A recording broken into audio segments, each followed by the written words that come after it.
Salam sejahtera, tuan-tuan dan puan-puan yang dikasihi sekalian. Berita hari ini, Ismail Sabri, Saman Lokman Adam berhubung kenyataan fitnah menerusi media sosial. Berita sepenuhnya. Perdana Menteri Datuk Seri Ismail Sabri Yaakob memfailkan saman terhadap Datuk Seri Datuk Lokman Nur Adam atas dakwaan menyiarkan kata-kata fitnah menerusi akaun media sosial. Ismail Sabri yang juga naib Presiden UMNO selaku plaintiff memfailkan saman fitnah tersebut atas kapasiti pribadinya menerusi tentuan Kesavan pada 18 September lepas. 8 September lepas dengan menamakan Lokman 49 yang merupakan ahli UMNO selaku defendant tunggal.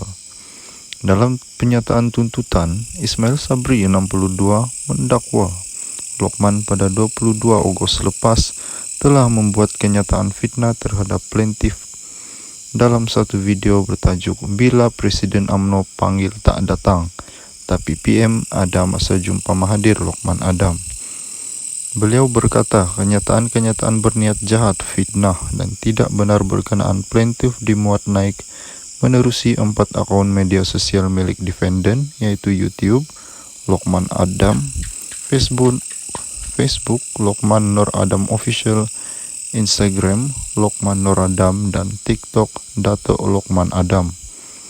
Menurut plaintiff, kata-kata fitnah itu antara lain membawa maksud plaintiff telah berjumpa dengan Tun Dr. Mahathir Mohamad dan merancang atau berniat untuk merancang dengan bekas Perdana Menteri itu serta parti-parti politik yang lain menentang dengan UMNO untuk kekal sebagai Perdana Menteri dengan membelakangkan dan mengkhianati parti itu.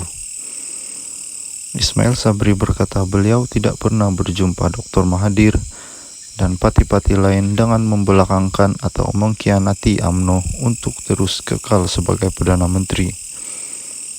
Dakwaan plaintiff, beliau tidak pernah mengatur langkah-langkah secara tidak berprinsip untuk menghalang pembubaran parlimen dan seterusnya mengadakan pilihan raya umum untuk kekal sebagai Perdana Menteri. Plaintiff juga mendakwa beliau tidak pernah menyalahgunakan kuasanya sebagai Perdana Menteri untuk campur tangan prosiding undang-undang terhadap Datuk Seri Najib Tun Razak bagi memastikan bekas Perdana Menteri itu disabitkan dan seterusnya dipenjarakan.